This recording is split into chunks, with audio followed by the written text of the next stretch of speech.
y'all. Welcome to the Human Realness podcast, spotlighting badass conversation wranglers with the refinement to impact thought. Through every experience, whether through kindness or through pain, we believe these realness stories create and navigate for us how we include before we exclude. And we do that through kindness, empathy, advocacy, and love. And someone who is here with me today, and I'm so grateful, is definitely being able to show us what a badass is by the art of simply listening in this space of belonging. So Dr. Laura Janusik, and I'm saying that right, correctly? That is good. Okay. But you also go by the good doctor. Yes, the good Dr. Laura. Okay, so yes. Let's start out. What makes you a badass with the puppies on your lap? I know. I think that a badass, there are a number of different definitions from where I stand looking at it. But I think being willing to take risks is one. And I am definitely a risk taker, have always been a risk taker.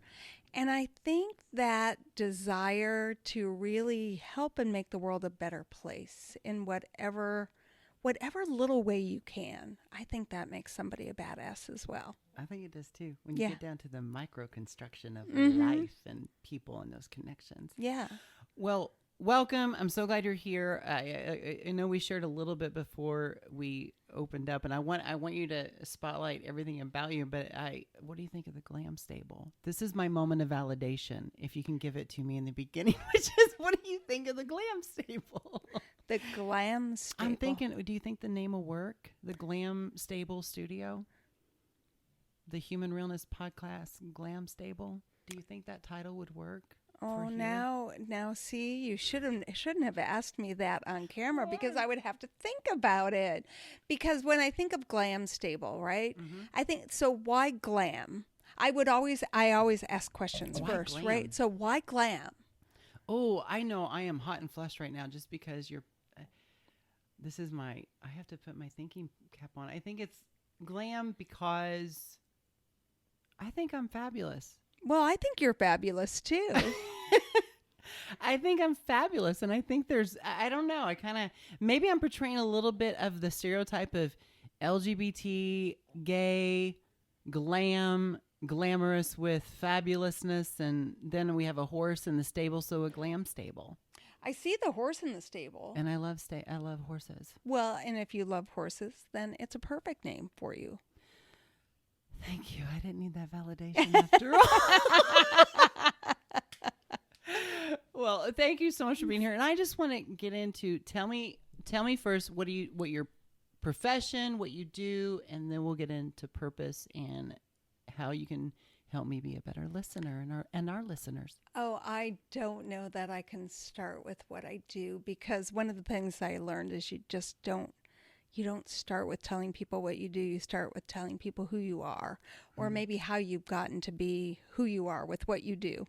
So on that vein, I'll tell you, I was a millennial before millennials were born, which is a nice way of saying that I've held a number of different careers in my lifetime. So part of being that badass is jumping from one career to another when you realize that the one that you're in just is not working or it doesn't feel right.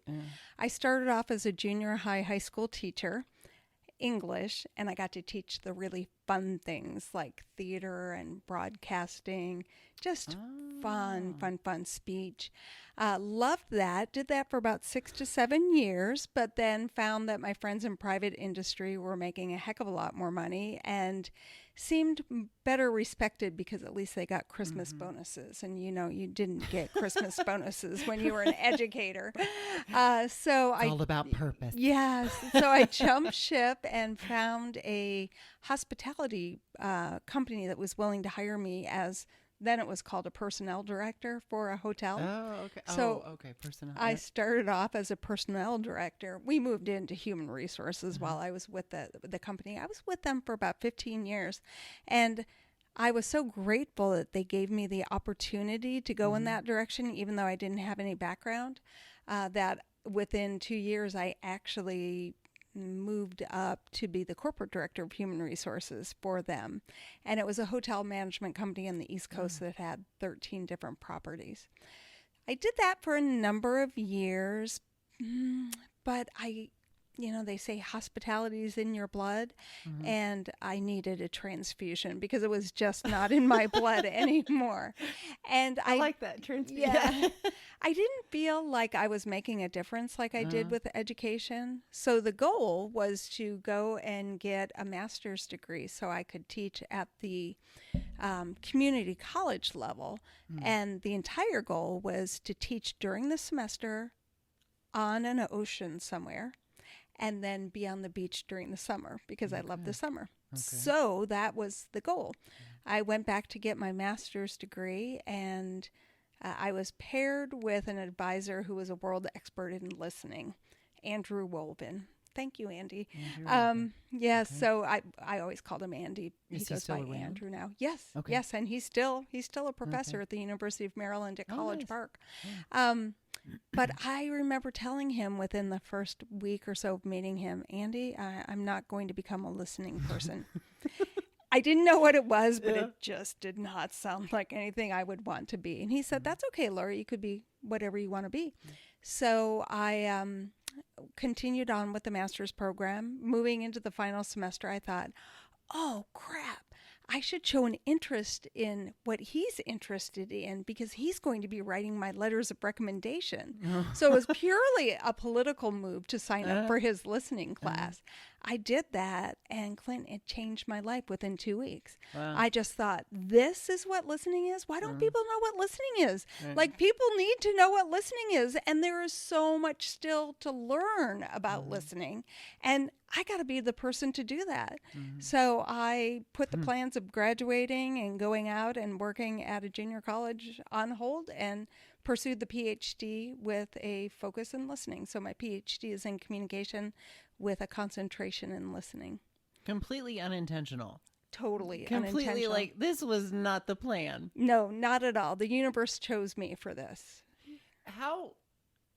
I want to speak to that a little bit. How do you settle into those moments of pivots, those life things? Like, how did you... That's a great question. I do recall at one point going out on my back deck where my partner and I had a hammock, and I laid in the hammock, and this was the decision: do I go to graduate school? Do I give up a good paying job at that point in time, right? And toss that away to go to graduate school to pursue an advanced degree. And so I laid down the hammock and I drew a line down the center of the page, and pros and cons, right? And I started writing the pros and cons list, but every time I would write a pro, I'd write a con, and then I'd write 2 cons, but then I'd have to write 2 pros. And I finally said, Laura, you are smart enough to build this list any way you want. It's not about how you build the list, it's about how you feel. So I put the list down, shut my eyes, and just said, what am I supposed to do, universe? And the universe said, go to graduate school. And I thought, okay. And so that's kind of how I do it. I listen to myself. I just step back and listen to what my heart wants. And oftentimes I have no idea. Most times I have no idea how I'm going to do it or how it's going to work out. But I just really feel like that's the universe guiding me to it. You say something. I have a thought here. There's an idea, if you'll help me navigate it. Okay. Listen to yourself. It's, for me, it's kind of that concept, RuPaul says in the RuPaul's Drag Race, how the hell are you going to love someone if you can't love yourself? Yes. It kind of feels to me in that way, if how can you listen to others if you don't first listen to yourself? I like that a lot. And I would like to say I am better at listening to myself than listening to others, but I'm really not. It's still a practice. It's still something that I have to be intentional in. Yeah. And I do it in a number of different ways. I've been practicing yoga now for decades. Okay. I did meditation for a number of years, but sitting still is so hard for me. And I love the idea that you can just do 2 minutes of meditation and it counts, right, as meditation. Yeah. And it does help because it really does help you to focus. And then the whole idea about mindfulness, just being aware of your surroundings and being in the moment with them. Yeah. Yeah. So I don't even remember what your question was. Well, to no, be honest. that's it. Like listen, you, I think that conscious awareness is exactly where we start first. Whether, we have trauma, we have pain, we have those things. And until we can learn to listen to what our bodies and our minds and our hearts are telling us, which might be at sometimes to dig into that trauma, that takes a heavy piece. And that conscious awareness, like you said, that's such a critical ingredient in that listening to ourselves piece, because you can't just go in to listen to yourselves, because that could then navigate into some more trauma if you're not ready to prepare to what you're about to hear. Yeah. And you're absolutely right about that, because I do remember a number of these times, like having to pull away the things that were covering what my real voice inside was saying, and I would hear something and go, no, that's just my mom talking, right? Or, oh gosh, no, that's my 5th grade history teacher or whatever, and You had one too. yes, Mr. Bornberger. Is he still with us? I don't know. But then just pushing those things away until you recognize your own voice. And for me, when I recognize my own voice, I also feel it in my gut. So it's kind of a twofer. Yeah. So you're navigating how to listen to yourself and understanding that quality, and then navigating into listening to yourself to go back to get your Ph.D. Yeah. And you're okay. And at that point, that's a pivot. You're how old at that point to make that decision, that pivot? I think I was still in my 30s, because I remember thinking, Laura, you could turn 40 and be pursuing your PhD, or you could turn 40 and not have it. Yeah. So let's turn 40 and just be pursuing it. Yeah. Let's have it. Yeah. What was the biggest hurdle for you to overcome as far as the fear factor in the pivot? When you say that kind of that in your pit of your stomach, there's also in that pit of that stomach a little bit of that nausea feeling that I get, like, oh, is that the best idea? Like, how did you kind of overcome that part? How did you kind of flip it? That's a crazy thing, because I really have a saying that I believe. A friend got this for me when I was in my 20s, a little placard that says, the universe will provide. And the universe always provides. And so if I am doing the universe's work, then I know the universe will provide, and I have to trust that will happen. And I don't ever know how it will happen, but it happens in the oddest ways. So I just have to be open to whatever is put in front of me. I know this is sounding really esoteric, and I don't consider myself that way, but I think it speaks truth to who we are at the core, and who we are at the core are flawed. We're scared. We're fearful. Yeah. But how we lean into that and navigate through those fears, it's what makes us, the badass. And and then you brought listening. That was your gift. That was your message from that universe to say, it's listening. We're not doing that enough. Yes, we are not doing it enough. And the part of it that we're doing, or we think we're doing, we're not always doing it right or well. Yeah. I shouldn't say right, because there are so many different ways to do it, but we're not doing it well. We're not doing it effectively. Yeah. So tell me, all right, how do we need to be doing it well, and how are we not doing it effectively? And if that means giving me some tips and tricks here, everything, if it's a matter of, do I need to pinch my nose, my ears, or some technique? Like, let's do it. Well, there are lots of different techniques. So let me step back and say that I like to use the analogy of running. Or not running, or breathing. Let's use breathing, because I think breathing and listening are very similar. We assume that we know how to do it because we were born with the ability to do both. And I went to a Catholic school for 5 years, so we never had music class or anything. So I never learned to play an instrument. I go to junior high Catholics school. Not playing, they play music. I'm a Baptist, forgive me. Yeah, no, the Catholic school that I went to did not have music classes. So I never got to learn to play anything. Okay. So I go to junior high school and I join the chorus, and I remember the choir director saying, breathe, breathe. I mean, he would yell, breathe. And I thought, now that's the stupidest thing ever, because if I wasn't breathing, I'd be dead. So of course we're all breathing in here, right? And in my mind, that's the way I thought breathing worked, right? Breathing is what kept me alive.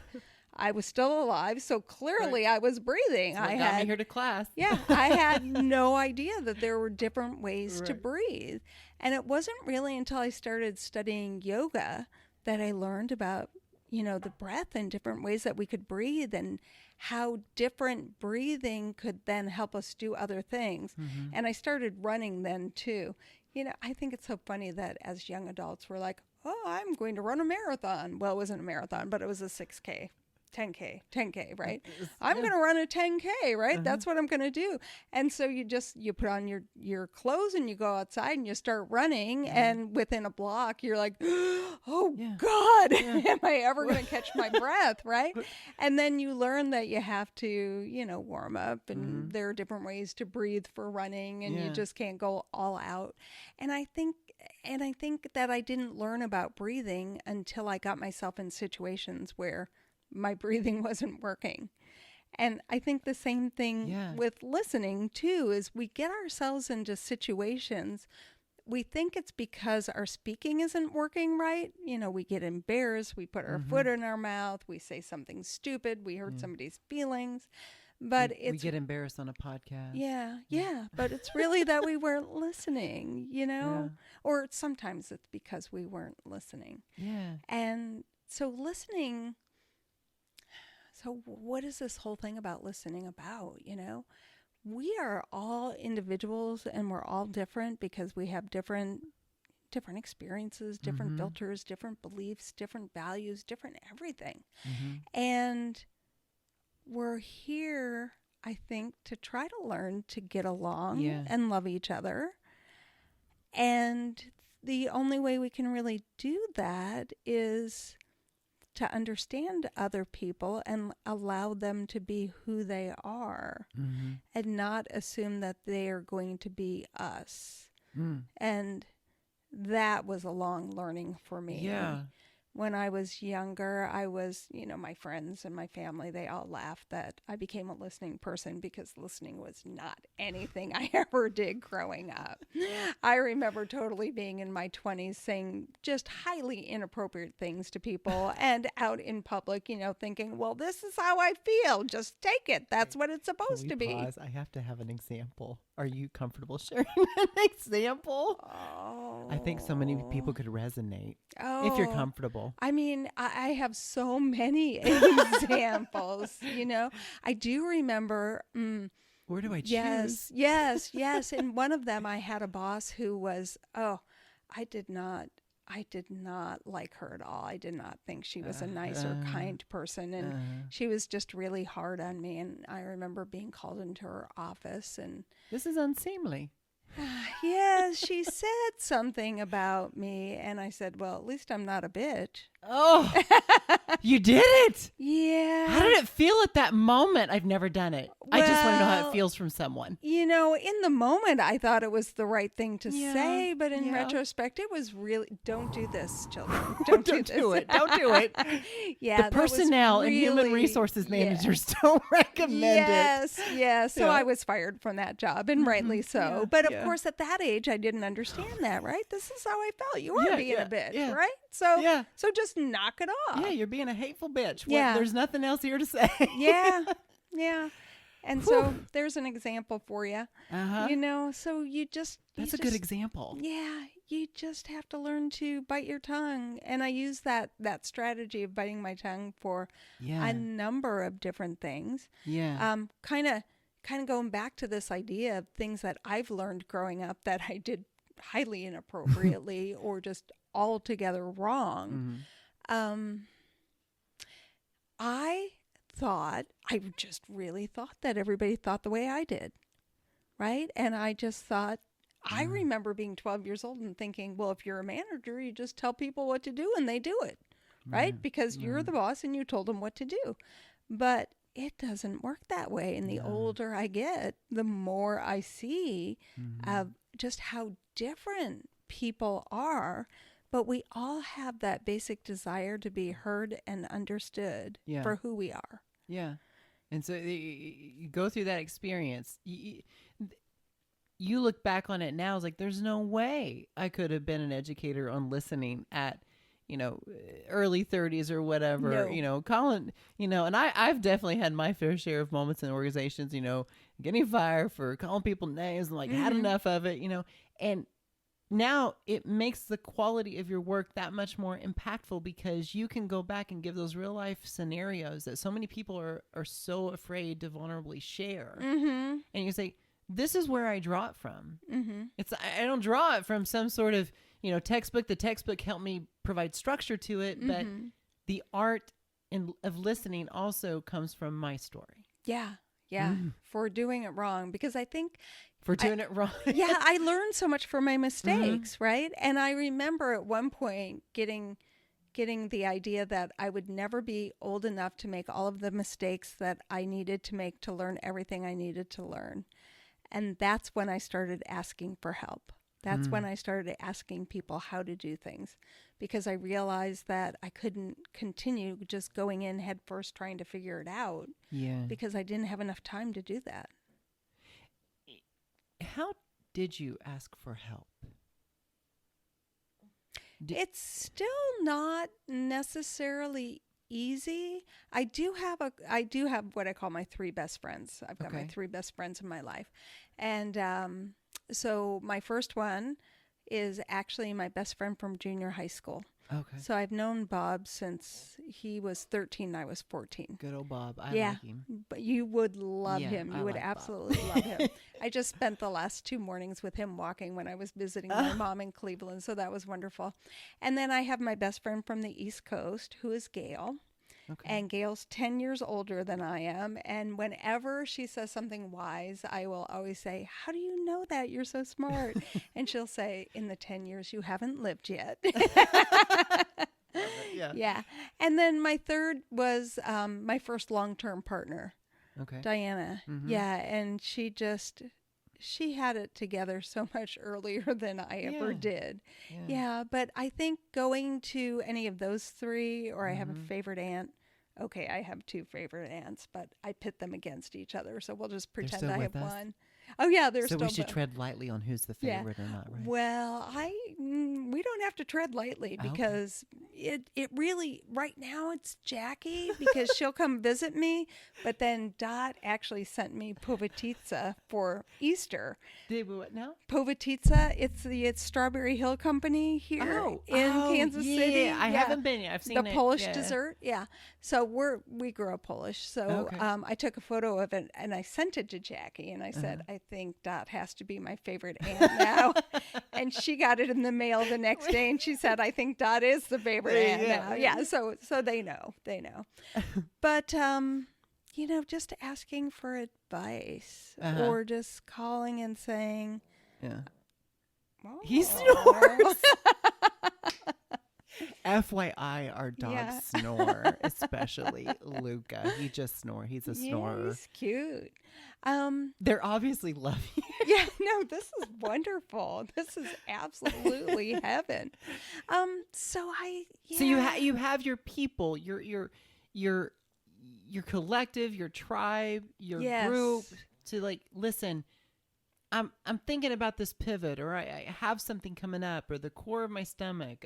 All these things are coming up. The gut, and you're my people. You're the ones I can. Yeah. And the way you say that is really interesting because it kind of goes back to that idea of being heard and understood. Yeah. I think our tribe are the ones who do hear and understand us, which is why we're willing to go to them. And we don't always go for advice. We go to be human and to still be loved, even though we're imperfect. Yeah. As our flawed self. And I know when a few days ago, or whenever you and I talked, I brought up, and you mentioned earlier, perfection. And these are the people we don't have to be perfect with. Right. These are the individuals that Know they us. see our flaws like miles away. Yeah. And they love us unconditionally through them. Yeah. It's like, because they see the heart and they see the core of it. Absolutely. Ugh. Yeah. And so listening, most people say that we listen with our ears, but I like to say we hear with our ears, we listen with our brain, and we listen with our heart. Yeah. So we know who our tribe is. Yeah. Today I'll share this real quick, and then I do want to get into some technique, into some good stuff. Okay. And I can't thank you enough for sharing all that, because that you see how that navigation of life and thought and feeling and all those ones. And I think it's such a good testimony to those emerging professionals, those who are younger, that could say, yes, I don't have to be perfect in college graduation. I don't have to be perfect in getting the perfect job and everything on this. Like, I can find a way to navigate my purpose, what I feel inside to be my truth. And I'm listening to that. Yeah. And so I think, and I thank you so much for sharing that, because I know it resonates with so many, especially now. Yeah. Especially now. Yeah, especially now. And with graduation right upon us too. One of the things that I used to tell my graduating seniors, they would come to my office and just totally break down, because what am I going to do with the rest of my life? Yeah. Like, now that college is over next week, oh my God, I have no idea what I'm going to be when I'm 60. And what I would say to them is, you don't have to know what you're going to do for the rest of your life. You just need to figure out what you're going to do next. The rest of your life will take care of itself. Yeah. So it's always what's next. Yeah. Yeah. So figure out what's next and go do it. Settle into it. Well, you're a badass. Just navigating through all that. I think that is, and you did it so. I know it didn't seem like it, but the way you're explaining it, you did it so gracefully and eloquently. And I know it's like, no, it's anything but. And that's the halo effect for sure. It's just like, because like there's some horns, and we show our horns to the people that love us. And like, that's my tribe, show my horns. But let's talk about some technique. Okay. So I want to talk to you a little bit. So where will we start? Okay. Where do we start? Well, I think one of the first places to start is... I'm vacillating between two, so I'm going to tell you two, but I'll go back to one, but then you'll have to remind me of the other. Okay. Self-broadcasting versus listening to understand, not to respond. That's a nice little, listen to understand, not to respond. And I think most times what we're doing is we're trying to figure out... because I know what Nico's thinking, where mine is. That's what you're doing, right?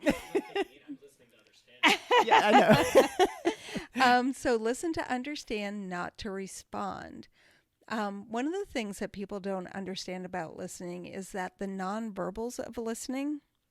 So you're looking at me, and you have beautiful eyes, Glenn. Thank you. You really do. Thank and you. You're like laser focused, right?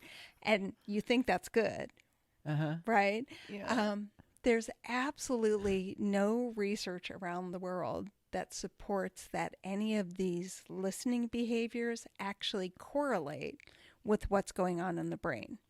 So like eye contact? Eye contact. Oh my God, and that's such a thing we teach in interviewing skills. Absolutely. Eye contact, head nodding, body orientation. So those are actually social and cultural norms. Okay. They're social norms because that's what you grow up thinking listening is, and that's what you're supposed to do. You probably had parents or elders in your life when you were younger who said, look at me when I'm talking to you, right? Which meant when you listen, you look, you have eye contact. However, there are cultures where eye contact is highly inappropriate and offensive and disrespectful. And so when we travel to other cultures, we don't recognize that eye contact is bad. So we have eye contact, but we come in then as the rude American because we've never stopped to figure out what their nonverbals that surround listening are. Yeah. Another great example. If you don't mind, how do we do that? How do we do that when we are overseas somewhere. We're on a trip. We're traveling, and my husband has definitely traveled. I have traveled with the military and other places. But how do we do that? Yeah. How do we pick up real quick to What it settle is. into what's going around us so that we're not an asshole? Yeah. Essentially. Yeah, absolutely. One of the things I do a lot of Googling before I go abroad, you know, like what's the culture? What are the behaviors here? And then when I go in, I try to keep my mouth shut and observe for as long as possible. So luckily, you know, when we travel, sometimes we have a destination, you know, we're going to, I don't know, do a talk or whatever, right? Work for a company. But you have the opportunity at the airport, at the hotel, to really just observe other people. And observing the nonverbals of what's going on when people are communicating with each other, I think is one of the ways to do it. And then the other way, which is even better, I think, is having a friend in that culture and just, you know, texting or emailing or saying, okay, what do I need to know here? Because I made my first mistake not doing that. I have been a member of the International Listening Association. Whoever knew a thing like that existed, right? Yeah, I was the president back in 2010. Oh, wow. But I've gotten to know listeners, people who study listening, train in listening from around the world, and I am just so fortunate because many of them became friends. One particularly in Finland and one in Germany, and so I've been to Finland and Germany like 6 or 7 times just for fun because I can travel with these people. You know, and it's so much better because I don't have to speak the language. They speak the language. They know where to go. They just do the entree, which is great. But the first time I went to Finland, before Tuula-Riitta was my friend, I went and I did a talk. And I think this will resonate with you because in the United States, you save like 5-10 minutes at the end of the talk for Q&A, right? That's what you're supposed to do. So I do this research talk that I was doing as a keynote, and it was on listening. And I'm finished, and I leave 10 minutes, and I'm like, oh, here's a good tip for you. You never say, do you have any questions? Because there are only 2 answers to that. Yes and no. And 98% of the time, people say no. I don't have any questions, right? So I always say, what questions do you have? Because then it's implied that there are supposed to be questions and people like to be helpful. So when they're told what to do, kind of that way, they'll ask questions then. So I get to the end of my talk and I say, okay, I know that I've talked a lot here. What questions do you have for me? Pin drop, pin drop, pin drop. I'm like, as a speaker, you think you just totally spoke over their head or, you know, below their feet. It was so elementary. Yeah, I bombed. Yeah, totally bombed. So finally, after about 3 minutes, it seemed like an eternity of begging for questions. One of my friend's students awkwardly asked a question, you know, and there was only one other question after that. And I'm despondent. I'm thinking I've totally screwed this up beyond belief. But when I talked to my friend afterwards, she said, no, Laura, Finland is a listening culture. And I said, well, what does that mean? And she said, it's the listener's responsibility to understand and make meaning. If you ask questions, then it's disrespectful to the speaker because you're basically saying that you didn't do a good job. So asking questions of me was disrespectful for them, which is why they were showing me respect by not asking them. But of course, I didn't understand that in the moment. So, if I hear this correctly, it is, well, you did a good job. You gave us everything we needed in the talk, the speech. So, thank you. What more is there to say? You did well. You know, is that kind of how? Well, that's what it would have been had I made that meaning correctly, right? Had I known that. But of course, I was thinking, oh, like this just was so bad. But the respect, that's because the respect of the culture is like, no, you did well. We didn't ask questions. You filled all the voids. Yeah. Yeah. Yeah, exactly. But so we got the self-broadcasting. So would that Yeah. because that self-broadcasting would be like, Well, before I go back to the self-broadcasting, I want to stay on culture because this is a really important one for one of the explicit tips that I'll give you. So another thing that differs by culture is how much space between speakers.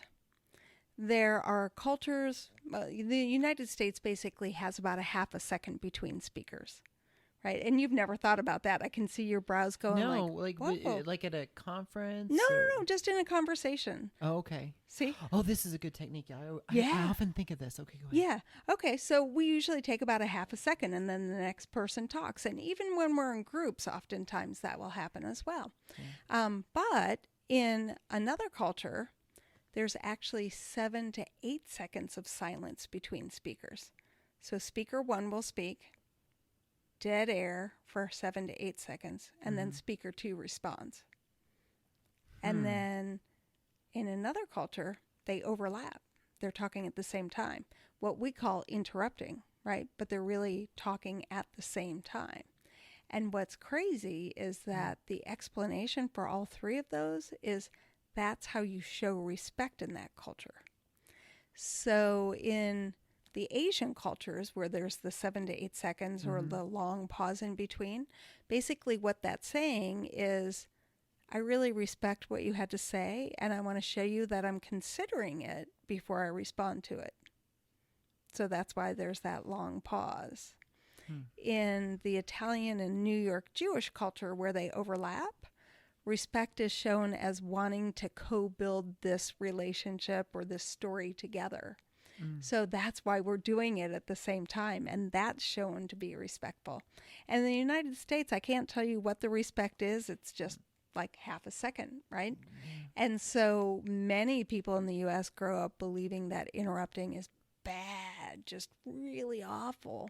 But it's not, because many of us have subgroups of friends where we interrupt all of the time and we don't follow the rules of conversation, right? And it's all okay, right? So they're norms, they're social norms, and we have to be careful with thinking that our social norms are the best for something. Yeah. So that's why when, here's a good explicit tip. When somebody makes me really angry with what they've said, or I really don't understand what they've just said, one of the things that I'll do is I'll bite my tongue for 3 seconds. And the reason I do it for 3 seconds is because it's far beyond that half a second, right? And in the United States, we don't like dead air. So awkward silence. Yes, so people will jump in to fill the silence. So if I bite my tongue, I'm not going to be the one jumping in to fill the silence. So oftentimes the other one keeps talking. And in their continued talk, I can then kind of figure out what's going on.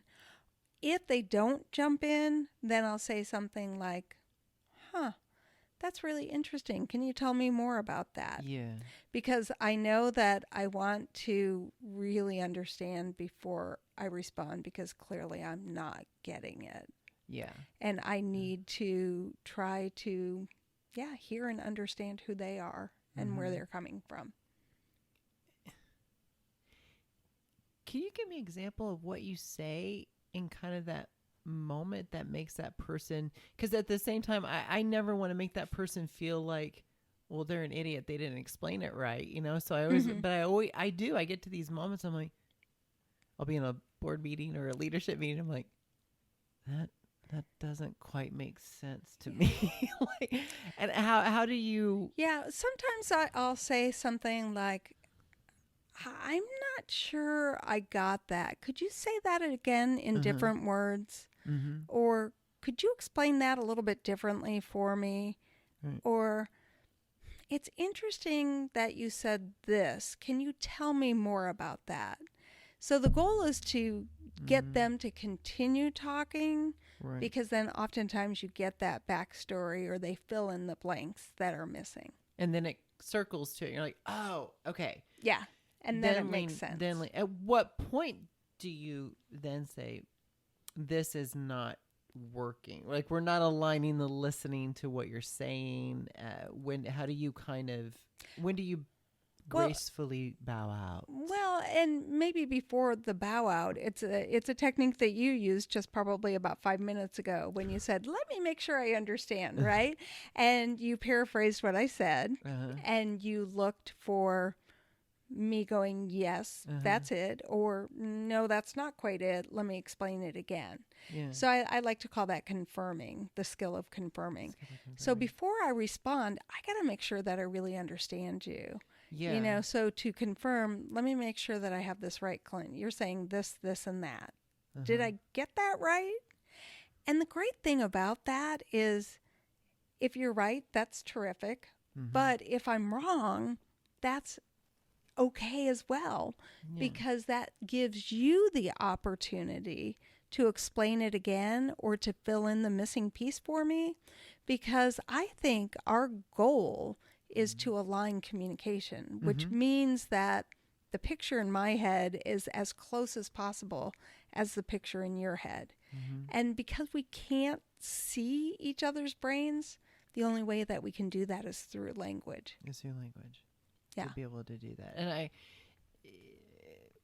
as organizations are going back into their places of work, some, who knows if they've let leases go and sold offices and just working full virtual, but there's a lot of disruption in just the workforce in general these days. And I think a lot of leaders, and I see where your work is going to be so challenging on how they're navigating these conversations through this, harnessing this power of listening, because we've all been isolated to then become immersed into kind of these echo chambers.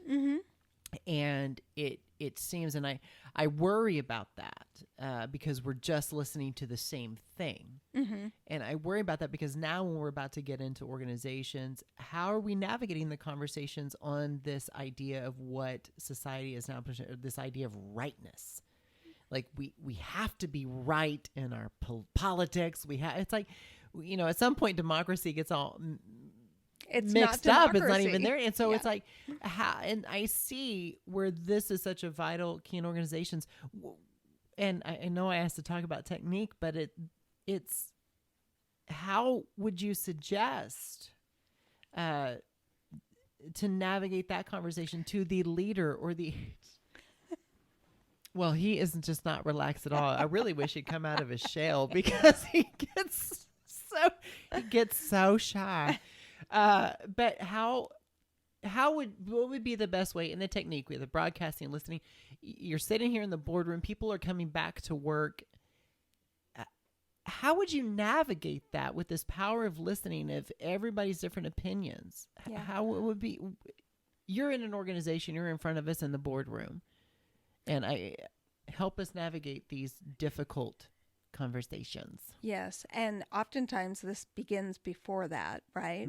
Because one of the things that I say about listening is that true listening requires us willing to be influenced.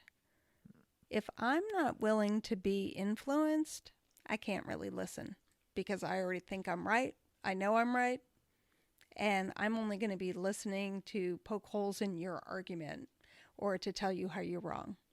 So I'm not really listening to you to try to understand where you're coming from. And quite frankly, I think that's where Congress is and has been for a couple of decades now. The word compromise has become a dirty word. So now it's all about winning.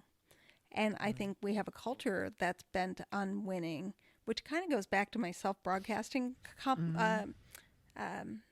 So I think what's happened in the last, 20 years since we've had social media and things like that, people have started has it been that long? I know. I think it has, right?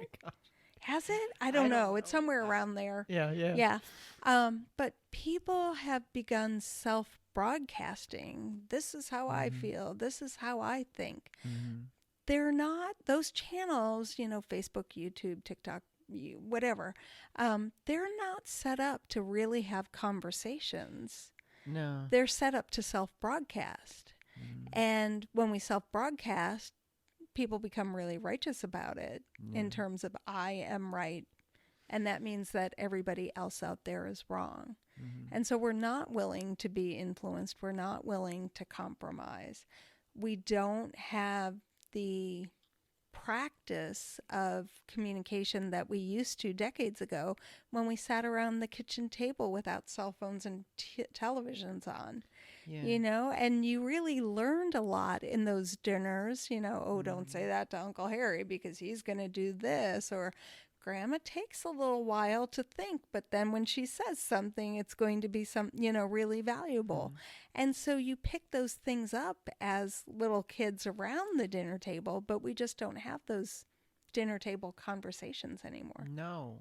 And you make earlier when you were talking about you've traveled, you've met with diverse people and it takes those moments when you're in those areas where you're the only one. You're the only white man, you're the only white female, you're the you're in those moments where you're the minority and you have no choice but to listen in order to navigate and survive through that situation. Yeah. You have to. Listening is survival. Oh, it is. So I've been in those moments, whether it was on a deployment, on we were on a mission, whatever you have to listen, in that connection in those moments, because what else do you have? Yeah, and I like how you just said that. I have one of my co-researchers is a black female, and I remember her saying to me once, Laura, listening is survival for the Black community. We have had to learn how to listen. That gives me chills. Yeah. And it really takes me to this, there's a communication theory that's called the standpoint theory, and to standpoint. And what it suggests is that we can only see from our standpoint, right? Which makes sense because I'm here and I can see from here to here. But that means everything behind me I'm missing, right? But people who have lesser power in cultures have to learn to listen 360 degrees because they have to understand where the power is, because they have to understand how to navigate the power. The people who are in power don't have to learn how to listen to it because they have the power. So they don't even understand that there are these other things going on. I feel like I've heard that, and I want to say, is it Howard Ross, the Belonging, the book, and it kind of similar to that is people in power don't really, they just have it, right? Yeah. But those that have been through trauma and marginalization, underrepresentation, it's like kind of this always we're always on guard. Yeah. So we have to listen. We have to listen. What's going on next? And those develop strategies of navigation, survival in life. And so, to try to be as close to the norm where the power lies in that culture as possible. Yeah. So we have broadcasting, self-broadcasting, and then what's the other one? Did we touch on that? We did. Well, it was the listen to understand, not to respond. Listen to understand, not to respond. Right? And then I like the whole idea about listening means we're willing to be influenced. And if we're not willing to be influenced, quite frankly, we should just say, you know what, my mind's made up. I'm not going to change it. We can stop talking now. How do you suggest navigating that at work? Because now, and in our community, our families, now that we're becoming so, it seems a lot of times so polarizing in our rightness, how do you suggest, since you worked in personnel, how would you suggest navigating that situation with a hiring manager, let's say, who's just been through or a director that's just been through some sort of, let's just say, training on pronouns or training on pay equity, or just inclusion altogether in the workplace, diversity and inclusion. And they're not going to do it. The mind's made up. They're not listening. And they're a director. And this happens all the time, as you're well aware of. So how do you suggest with an organization, because you see the toxicity in it, because they're already drawn off from listening. Mm-hmm. How did you then suggest the intention at that point to heal that organization? What's the intention with that individual's behavior, attitude? Like, how would you suggest dealing with that? Well, that is just really the whole conundrum, isn't it? It right? is. Because of the people in power there. So it depends on who I am in the organization. Certainly if I am an employee and I want to keep my job, I'm probably not going to go directly to that person. Or I might go directly to that. Well, I mean, that person is the person who's not calling me the pronoun I want to be called. So, yeah, I'm already in conflict, per se, internally with that person. So probably in a situation like that, if I were the employee, I would go around maybe to HR, right, to see if I could get some assistance there. But I think at the management level, we have to start creating managers who become responsible for other managers too. Yeah. And so if you and I are both managers, I've got nothing to lose, saying something to you. So I can say, hey, Clint, are you willing to be influenced on this one? Because it sounds like you're not. And that's not where our company is right now. Our company is here. But that's going to require me having not approval, but kind of a support from the person above me too, right? The leadership. So the kind of a peer review, but from leadership. It's got to be coming from the top down as well. Yeah. And I think that's really tough. And I think for some of these things, I do believe that we can change organizations from the bottom up, although that's much more difficult. And depending on the size of the organization, because you can just fire all those people and get replacements, right? And oftentimes that's what management would choose to do anyways. But, cultural change really is a top-down effect. Yeah. It's walking the walk and talking the talk. And with that, I can't help but think and worry for so many organizations, again, why your work is so important. People coming back into work and they're going to find out so often their cultures were not as grounded and established as they thought. And there isn't going to be listening. There is going to be so many different opinions. And I worry with the shift that we see and the forecasts and the trends that I'm seeing in our workforce and our labor market is those foundations aren't built to handle these major shifts and these major pivots, because we don't train the simplicity of just the technique of listening. Everybody's going into this with survival mode, that we've just been doing nothing but survival. And I worry that those foundations aren't. And it's going to be interesting to see how the next 2 years play out with developing these kind of basic skills that we have forgotten to do. Yeah. We have not focused on listening, respect, kindness. I hear love now more in organizations. And I'm like, I like that word in organizations. It should have never been without. Yeah. And listening to understand doesn't mean that I agree with you. So I can disagree with you about where we take this company, but if we talk it out and we reach a compromise, we can both support that. So we have to move away from this idea that it's mine or yours, right? It's not either. It can be both. Yeah. And we have to be able to move into that bothness. And I think that organizations that are going to survive, they are going to have to start listening and having lots of different perspectives at the table. That's where the diversity, what we know from the research. But, Clinton, this is a part that it just makes me laugh and kills me both, is that we know what makes successful companies in many ways. We know what makes successful decisions. We know that when more females are up in management positions, the company makes more money. And that's why a company oftentimes is in existence, right? To make money. But yet the people who are in power still, there's something wrong with the research. Yeah. It's got to be absolutely wrong. Yeah. It's incorrect, so they're not going to change. And one of the really great movements I've seen within the last 10 years is consumers voting for companies with their dollars, right? Once we become more aware of a company's policies or things like that, we can choose to support them or we can choose to boycott them. And I think that that's been very helpful. Yeah. I really like the word compromise.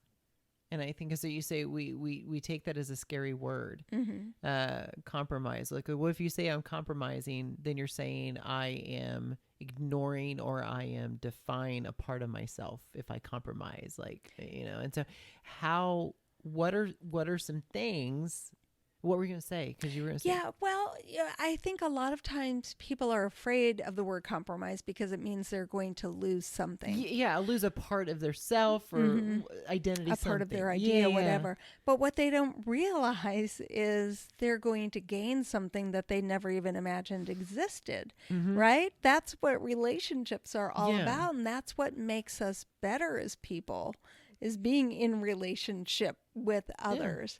And so being in relationship with others' ideas, we will come up with a better idea. It'll be a win-win if we're willing to give up something from our idea. But, that takes us a step back to being able to believe that we're not right about everything. No. I think that could. I've always loved organizations, and I want to get in, if it's okay. We'll wrap this up with some best practices, if that's okay. Just some talking to that, but I after you saying that, I picture being in a boardroom with a big dry erase board and drawing a big circle. I'm like, here's the vision, and having all these diverse people, neurodiversity, skin diversity, all these things, where we're trying to fit it into that centerpiece. Like, what's the vision of the organization? What's the vision of community? What are these things? And I see all these different ideas, and in how are organizations creating that listening and talking collaboration, like, and I vision that, I see that, and I love that about organizations. If an organization said, we don't have meetings, we have just a big brain dump in the boardroom, I'm like, great, sign me up, and you can say whatever you want, your frustrations, everything, be respectful, kind. And I was like, great, sign me up.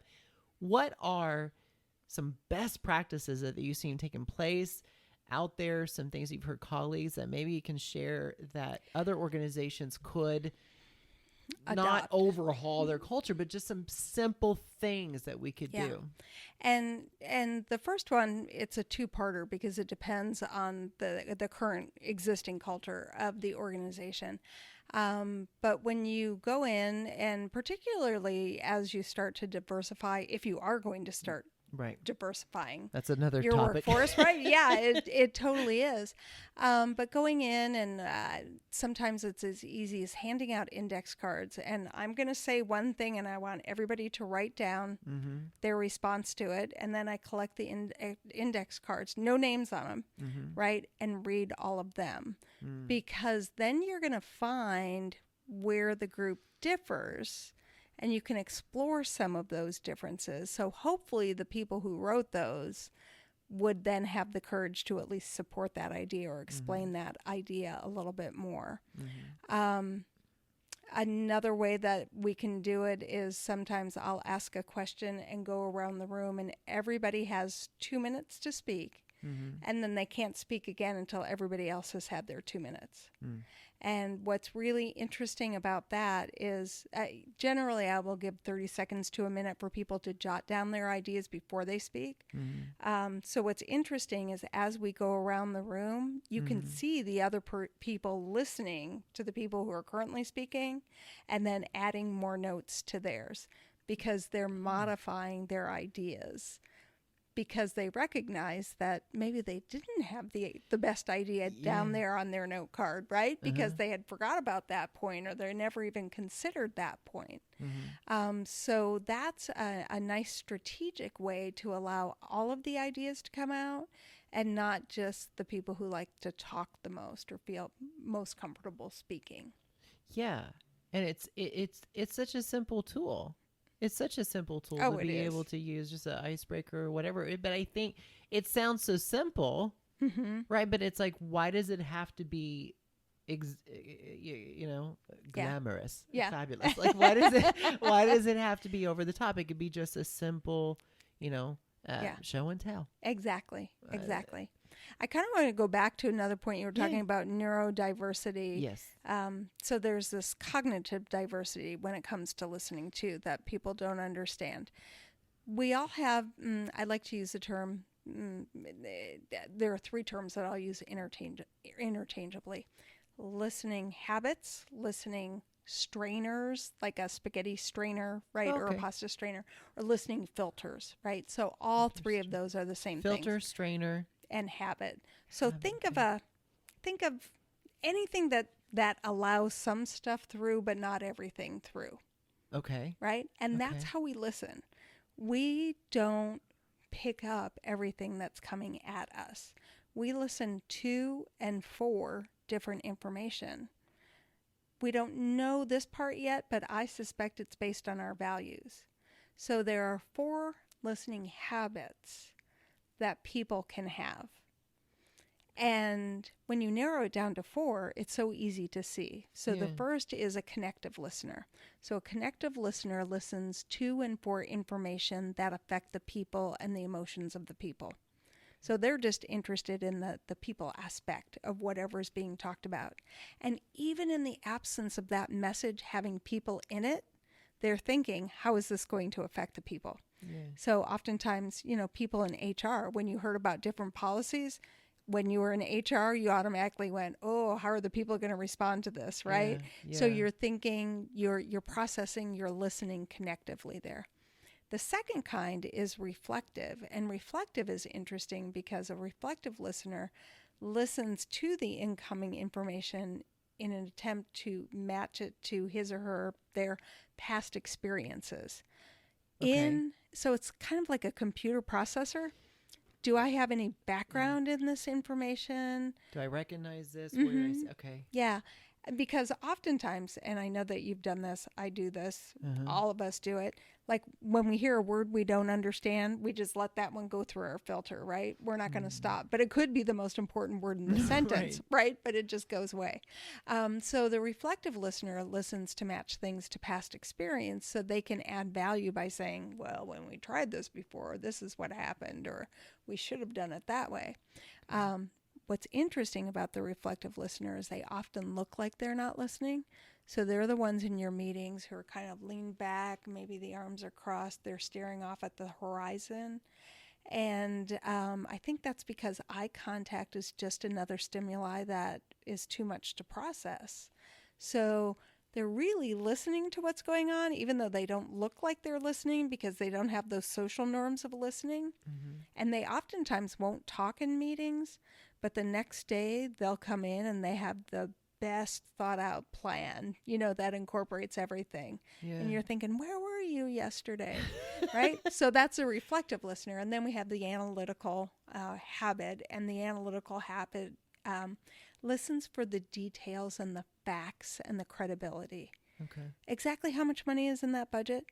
You said we could have her 25% of the time. How many hours a week is that really going to be? What's the deadline? So all of those kinds of questions, because if you can't answer that question right now, I can't listen to anything else because I haven't had my question answered, right? So that's the analytical listener. Okay. And then you've got the conceptual listener who is really only interested, I shouldn't say only, but interested primarily in the big idea. Because the realities of today aren't anywhere near as fun and exciting as the possibilities of the future. So they're taking the big idea of today and trying to apply it to the future. And what if we switch it this way? What if we do it that way? So when you recognize that each of us is listening from one of those 4 places, or maybe 2 of those 4 places, it really helps explain why we walk out of meetings with totally different ideas of what went on in that meeting. Yeah. because we're listening to and for different information because of our listening habits. So the other thing is that the word habit there is really important. Listening is a habit, which means it's like any other habit we have. We've learned how to do it, probably without any training. We don't even understand that there are other ways to do it. But if we can get trained into doing it differently, we can do it differently. Mm-hmm. So it's not tied to our personality. So you know how like the DISC assessment and the Myers-Briggs, Mm-hmm. those are Mm-hmm. personality traits. Mm-hmm. And I'm not saying anything bad about those instruments because they certainly have their place. I think the difficulty with that is we can't change our personalities. We might be able to manage them for a little bit of time. I'm an extrovert, right? So I'm never going to become an introvert. I just am not. And introverts aren't going to become extroverts. Right. They can pretend to be extroverts and for 2 hours, Right. but then they get exhausted. But listening is a habit. And so like any other habit, once we learn how to do it differently, we have to practice doing it differently. Yeah. And it really, it hurts our brain at first to do it differently. Mm-hmm. But once we do it differently, we can catch so much more of that incoming information. Yeah. All those tools, you start at the breathing, settling into what you're about to listen to, which might be traumatic. And then that takes habit. You went through yoga and then listening. It takes training. It's another form of a muscle. You gotta train it a little bit. Yeah, exactly. Exactly. That makes it feel less like I'm bad. Yeah. It makes it feel like you just got something to work towards. Yeah. Yeah. Yeah. And for me, listening has become intentional. Yeah. And when I say that, it doesn't mean that I am intentional 100% of the time when I listen, right? Ask my partner, right? That I am not 100% of the time. But when I know something is at stake or something is really important, then I try to go, wait a minute, what's your intention here, right? Yeah. You got to listen for this. Yeah. I love the word intention. And my husband, he's a wound care specialist, and love him to death. And I think he'll, whatever the belief is in heaven, he'll be there, and he's probably going to be sainted for marrying me. But don't laugh, Nico. And but I think we here recently we talked about. I've been trying to work on the understanding of intention and how to incorporate that in my training and consulting. And I thought intention, and I looked it up one day, and it was a medical terminology on first primary intent, or the intention. It could be a medical term. So I'm of a wound for healing a wound. So he has his wounds and everything laid out when he's needing to do some research and study. I was like, oh, that's gross. But I go, can I ask you a question? And he's like, yeah. And he's an incredible listener, Evan. And he's all the time even telling me, he's like, sometimes you talk just to fill space. And so you're just talking to talk. But I asked him, I go, intention. I go, how do you use that in medical and with wounds? He goes, oh, primary and secondary intention. Primary, it's a quick wound. You stitch it up, get some antibiotics, get back out there, get it back on the field. But secondary, it takes time. You have to sometimes let it heal from the inside out. There's a lot of infection, these things like that. And I only say that because I loved that interaction with him, because what all you're saying in the technique, I had something there. I knew I didn't have all the answers. I went to talk with him. I don't ask him a lot of times, like, what is this? What is that? Because I think I just have it all done. And I took the time. I was like, I really want to listen to this. And when he explained that, I was like, oh my gosh, that resonates. That makes sense. So just like where your students are, they're taking down those notes, I was taking down notes with him, and what I listened to, I took that intention to listen at that time to understand more of what intention was. Yeah. But I those techniques, I just in this space and in this time have helped me even just, I've been sitting here just breathing. Yeah. Trying to just settle in and be more consciously aware of the connection with you and what you're saying. And I think, you said there is oh my gosh, reflective, analytical. There is, then there's, what was Connective it? and Connective conceptual. and conceptual. Mm-hmm. Yeah. And those just have those structures to me that I'm like, those resonate with me. Yes. And one of the things that I do And in they're my so training, non-intrusive either, that you've done something wrong. It's just like, no, it's everybody. it's different, Yeah. right? And that's one of the ways that I really help organizations. Mm-hmm. There's a self-assessment of it, but there's also a professional test that you can take to get that, and there are numbers that then are attached to each of those 4 areas. And there's this great little group chart that you can get. And I was just talking with a client this morning that I did training for 2 weeks ago. And she said, I am going to get this laminated and put it up on the wall, because I now look at this chart and go, oh, when I go in and talk to this person, I've got to be really analytical, because that's what they are. And when I go talk to this person, I got to be really connective, because we then can adapt the way we speak to better align our communication with the other. Just like being international in a restaurant. Yes. When it's the same. It's the same It is. idea. It's the same concept. It is. How do people get connected to you? How do they connect to your badassness? How are you changing the world, saving the world? Like, what are you doing? How tell me all the things about how we can connect with Dr. Laura Janusik. The good Dr. The Laura. good Dr. Right? Laura, The good yes. Dr. Laura. The 2 best ways probably right now are through LinkedIn. Just connect with me on LinkedIn. And then we can message each other. Or I have a website, great new website. The title of my company is Listening to Change. Listening to Change. Which I love, because when you think about it, right, are we listening to change ourselves, or are we listening to the change that's happening around us? Or are we doing both? And I like to think we're doing both. So at the website, there's actually a way that you can then get in touch with me as well. Great. Now, are there any books, resources? Do you have a book out? And don't, will you? I will. I will. Yeah. Because yes, I will. Yeah. I will. I have a number of them that I've written but never published. So now I've got to dust those off, because that whole imposter syndrome, or they're not good enough. But you know what? They are good enough. They really can help people. And actually on my website, you can link to some of the courses that I'm doing. I have a whole course area. And my first course that I've published is Listening and Speaking in Conversations About Racism, a beginner's guide. Okay. Because I think a lot of white people are afraid because they don't know where to start. Right. So this gives you definite, like, here's what you say, here's what you do. And that's one of the things that I'm finding that people find extremely helpful from my work is I will give them things to say. And you don't have to say them exactly the way I say them, but I break them down to the formula so you can tweak them to use your own language. But people walk away with, oh, I could say it that way, right? I could do that.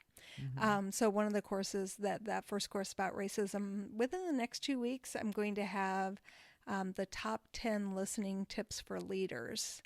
And so that will be published, and you get to that through my website as well. And then I'm working on a course for coaches that I hope to get certified through the International Coaching Federation.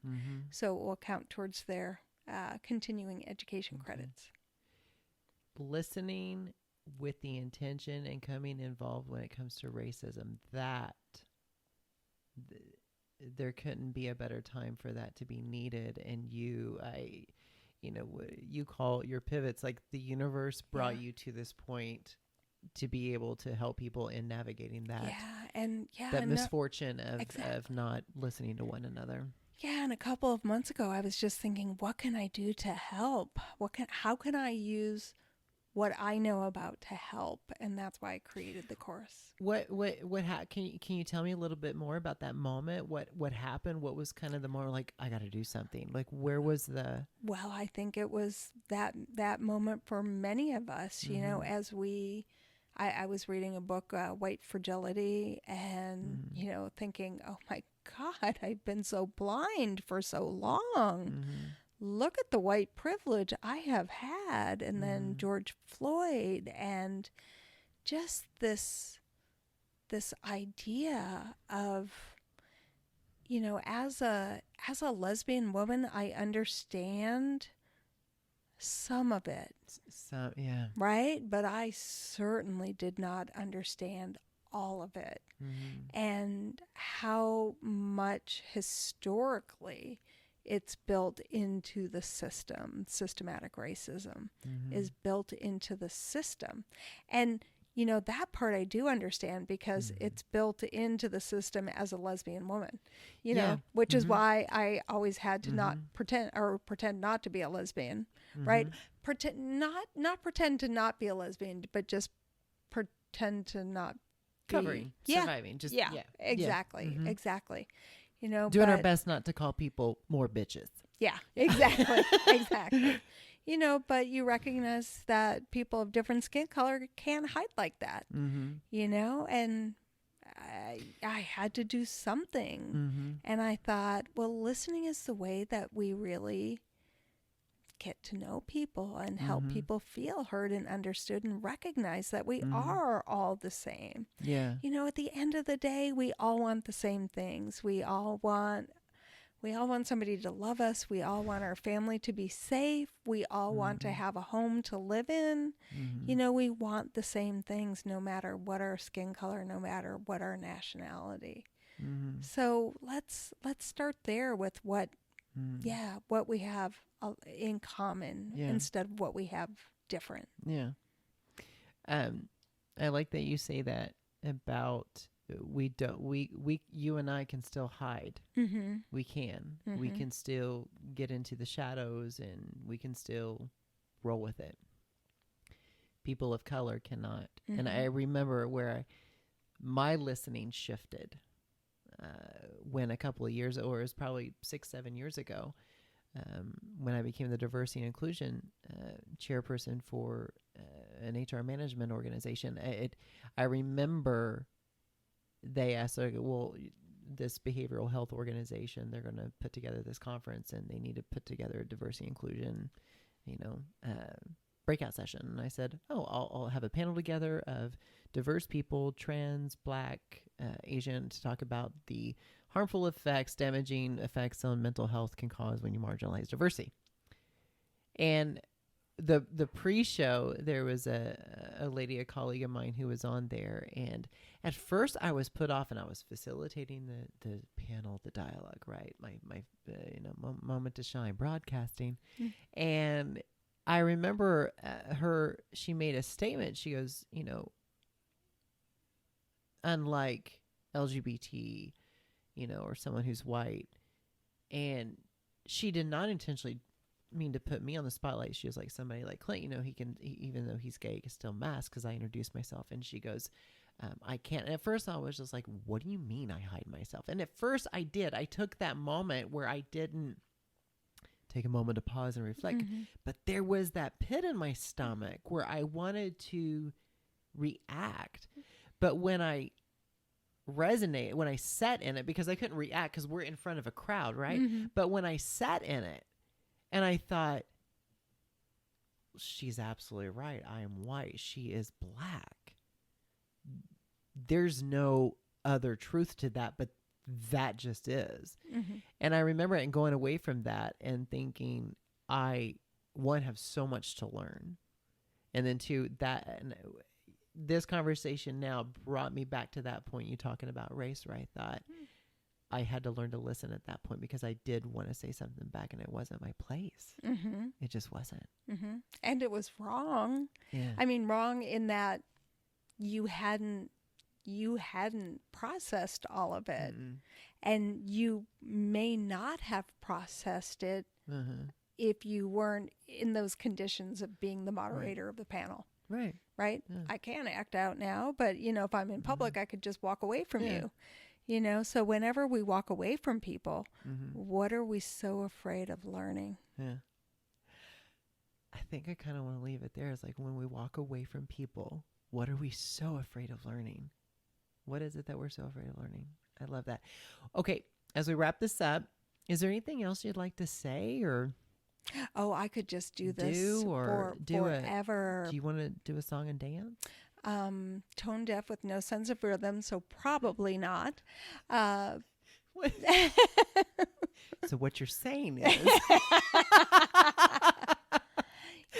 But I just, I think listening is, listening isn't the only answer, but it's something that we really need to pay more attention to. Yeah. And it could be a more important time to do that than now as we're starting to get back into life. Absolutely. And embrace it. And so I can't thank you enough. I really can't. I really do appreciate it. You're a joy. And I really hope you come back to my home with you and your partner. Yes. And with the puppies, because they become pretty attached to people. Yes. So, well, anyway. yes. And I will have to have Luke on my lap again. I love It's going to be this. Auntie Doctor. Yeah. The good Doctor. I like that. I like that. No, thank you. This has been a pleasure for me. And I always like to do this with people, sometimes fans or friends or family too. And, your family are always welcome. And certainly thank you for being here. Well, really do thanks, appreciate it. Clinton. Yeah. It's been great. All right. So Dr. Laura Janusik, again, go to your website. Listening to Change. Okay, listeningtochange.com. Okay, Yep. listeningtochange.com. You don't have a book, you're going to get a book. I will make sure you do. Yes, I know a good editor, right? Yes. And just simply the power of listening, what it can do to invoke change. And so to get information and details and to listen more about the podcast, just go to our website. It's going to be at www.bsgconsulting.org. And then also we'll have our YouTube and everything posted for everybody to listen to this and to hear more about how we can just be better listeners.